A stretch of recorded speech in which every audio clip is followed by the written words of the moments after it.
All right, so now we're going to jump into weightlifting belts. So there's several different kinds. Let's look at this. So let's first start with two different, just for ease of conversation, I use Olympic lifting versus power belts. That's two different styles. Different people use different terminology, but first these neoprene, was that mostly neoprene? Yeah, mostly neoprene. These are going to be used for more for your Olympic weightlifting, right? Mainly because you can't have any sort of buckle. If I'm doing my Olympic lifts, my cleaner or my snatch, I'm coming right through here and I'm coming close to the body. You have a big buckle on there, you're going to hit it. It just doesn't play as well. And there's a lot more dynamic movement in those lifts, and you want a little bit more play than the very stiff leather. All right. So obviously different sizes, but these are great. This one probably won't fit me, but you get the idea, right? So, no, that's all right. So the idea behind this, and these have different thicknesses and different lengths, obviously. All right. If you go into the, can't really bend over. All right. I have to, no offense, Lee, but these are the kind I don't really care for, just because I don't like, this kind of defeats the purpose. The very thick back and the very thin, frail forward. First of all, these eyelets will start to break down if you use them for consistently over about a year. But I want a thicker base in front. It's not just about back support, it's about stabilizing my midline. But these obviously are adjustable, right? And these you're going to pick up pretty quickly or pretty easily for a couple, 20, 30 bucks at Dick's. But thickness-wise is all about the distance between your hips and your ribs, right? And we want to put this belt on the thickest part of our ribs. If we drop it too low, which I've done before, you'll start digging into your hip bones. That's not good.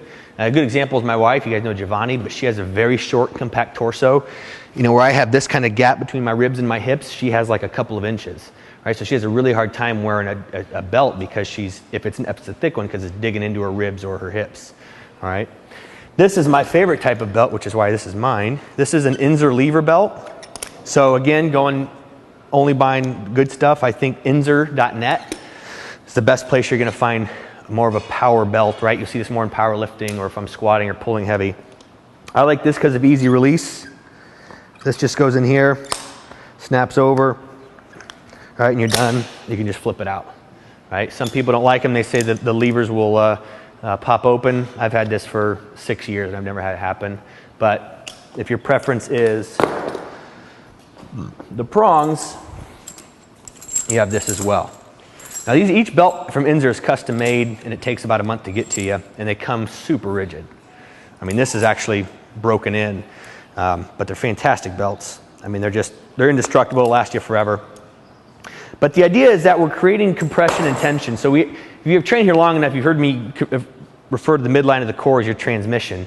If you get to the bottom of that squat and you turn that transmission off, then your hips are going to shoot up, you're going to round your lower back, you're going to lose tons of efficiency in that movement.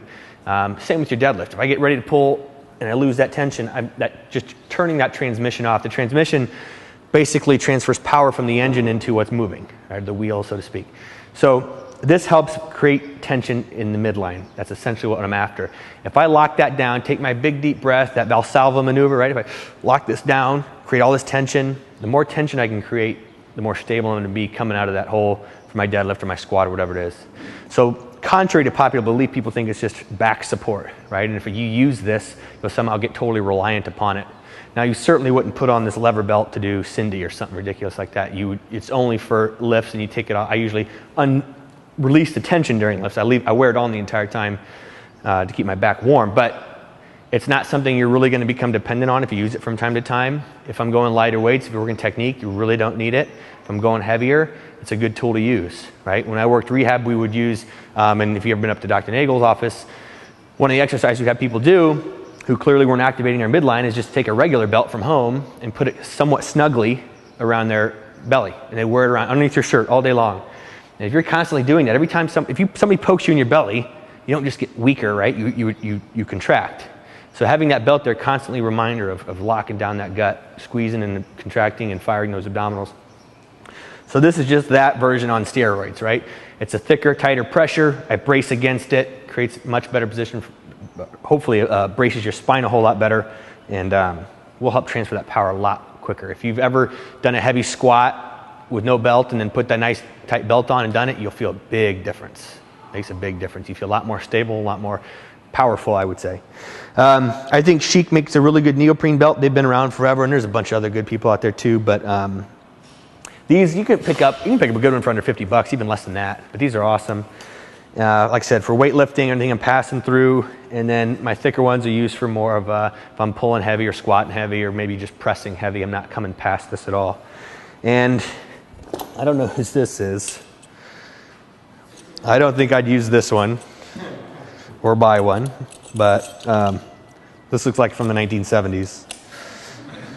But anyway, yeah, I don't, like I said, it's up to personal preference. I don't care for the only way I could see this actually coming into play would be someone who has if you use a belt and is digging into your hips and your ribs a lot, then maybe the thinner up front might be a little more supportive for you. I don't know. If you can go steady all the way around, I think you're better off with that. Word of caution.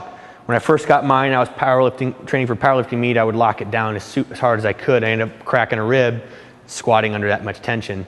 Not a good thing, right? So it should be tight, but not trying to drive yourself crazy with it. If you also see like petechial hemorrhaging in the eyes, I would get that because there's so much tension in the system, and I'd have such a big deep breath that you break blood vessels around the eyes or bloody noses and stuff. That's if you get it really, really tight. So don't go really, really tight. You should be able to at least, stick your top of your thumb in there for some sort of release. And put it on the thickest part of your belly is the best way I like to describe it. Don't put it too low or your pressure is going to come above it.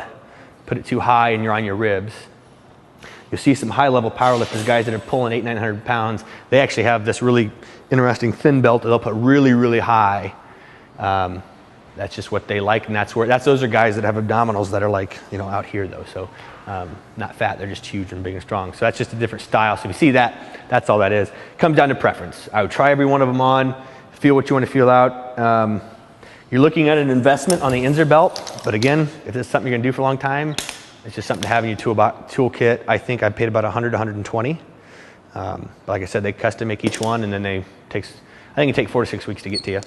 Or you can probably go to Dick's and pick this up today for about 30, 40 bucks. So, your choice, but it's something to consider in your training.